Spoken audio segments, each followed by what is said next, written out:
नमस्ते बच्चों, आप सभी का स्वागत है। आज हम छठवां पाठ द्रव्य की संरचना इसी को कंटिन्यू कर रहे हैं। आज हमारा टॉपिक रहेगा समझेंगे हम यौगिकों को। हमने पहले देखा था द्रव्य के प्रकार देखे थे, उसमें हमने तत्व, यौगिक, मिश्रण देखा था। तत्व जो होता है सबसे सरलतम संरचना वाला द्रव्य होता है, द्रव्य का प्रकार है। और यौगिक और मिश्रण ये जो होता है, इसको अगर जांचते हैं तो मालूम पड़ता है कि दो या दो से अधिक घटकों से ये मिलकर बना हुआ होता है और ये घटक एक दूसरे से जुड़ी हुई स्थिति में है या फिर ये घटक एक दूसरे से स्वतंत्र है, अलग अलग है। इस आधार पर हम यौगिक है वो या मिश्रण है, इससे निश्चित करते हैं। इसके लिए हम चलिए बच्चों एक कृति देखते हैं। इस प्रयोग के लिए, कृति के लिए बच्चों हमें कौन कौन से सामान की जरूरत है? ये वाष्पन पात्र है, ये कांच की छड़ है, ये नाल चुंबक है, यहाँ पर एक प्याली में लोहे का बुरादा रखा है और एक इसमें जो है गंधक का चूर्ण, काले रंग का लोहे का बुरादा है और गंधक का चूर्ण पीले रंग का है। इसके लिए दो वाष्पन पात्र लेना है, इसको बोलते हैं वाष्पन पात्र, चाइना डिश भी बोलते हैं इसको।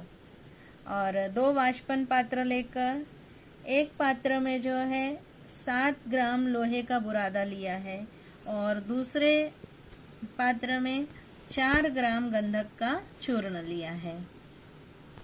अब दोनों वाष्पन पात्रों के द्रव्यों के नजदीक जो है नाल चुंबक ले जाके देखेंगे तो क्या दिखेगा कि इसमें तो जो है नाल चुंबक से लोहे का बुरादा चिपकेगा और इसमें नहीं चिपकेगा।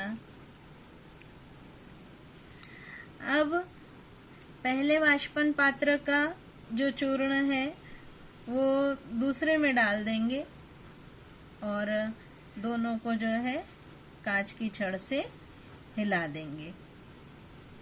अब इसके द्रव्य का निरीक्षण करेंगे, दोनों मिला हुआ दिखाई दे रहा है। अब क्या करेंगे, नाल चुंबक ले जाके इसके पास में ले जाके दिखेंगे तो क्या दिखाई देगा आपको कि निरीक्षण करेंगे तो दिखाई देगा कि देखिए इसमें जो लोहे का बुरादा था वो लोहे का बुरादा यहाँ पर नाल चुंबक के दोनों ध्रुवों पर आकर चिपक जाता है। अब इस कृति से बच्चों आपको क्या दिखाई दिया कि इसमें जो है लोहे के गुण भी थे, यहाँ पर लोहा अलग हो गया और गंधक अलग हो गया। मतलब जो है इसमें लोहे के गुणधर्म दिखाई दिए और गंधक के भी गुण दिखाई दिए।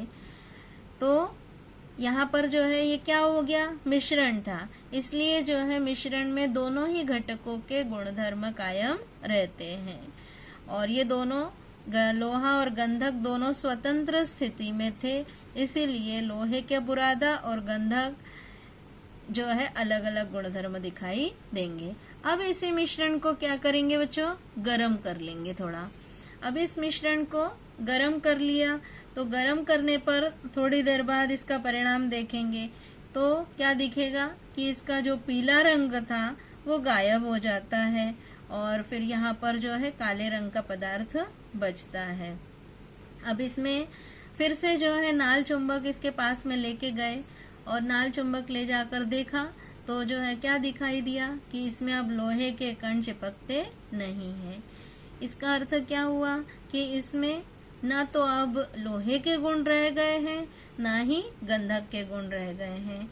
इसमें लोहे और गंधक की दोनों की रासायनिक क्रिया होकर रासायनिक संयोग हुआ होगा, जिसके कारण लोहे और गंधक के परमाणु रासायनिक बंध से जुड़ने के कारण नया यौगिक तैयार हो गया है। ये आयरन सल्फाइड नामक नया यौगिक तैयार हो गया है। अब ये यौगिक है, मतलब इसमें ना तो लोहे के गुण है ना ही गंधक के हैं। बना ये कैसे है, लोहे से ही बना है और गंधक से ही बना है, लेकिन इसमें ना तो लोहे के गुण है ना ही गंधक के गुण होते हैं और इसीलिए जो है ये यौगिक है। यौगिक का अणु सूत्र होता है FeS, आयरन सल्फाइड नामक ये नया यौगिक बन गया है। अब इसके निरीक्षण जो है हम सारणी में लिखेंगे। अब कृति क्या की थी, वाष्पन पात्र में लोहे का बुरादा और गंधक मिलाया था, तो द्रव्य का रंग कैसा दिखाई दे रहा था, लोहे का काला और गंधक का पीला है। अब नाल चुंबक पर क्या परिणाम हुआ, मिश्रण से लोहे के कण नाल चुंबक पर चिपक जाते हैं, आकर्षित होते हैं नाल चुंबक पर, इसलिए मिश्रण के घटक अलग कर सकते हैं, ये मालूम पड़ा। फिर इसमें वाष्पन पात्र में लोहे का बुरादा और गंधक का मिश्रण एकत्र किया और गर्म किया, तो कौन सा पदार्थ बन गया, काला। आयरन सल्फाइड यौगिक तैयार हुआ और इसमें जो है ना लोहे के गुण है और ना ही गंधक के गुण है, इसीलिए नाल चुंबक पर कोई प्रभाव नहीं पड़ता है। नाल चुंबक का इस पर कोई प्रभाव नहीं पड़ता है। इस प्रकार बच्चों आज हमने देखा यौगिक और मिश्रण क्या है, यौगिक कैसे तैयार होते हैं।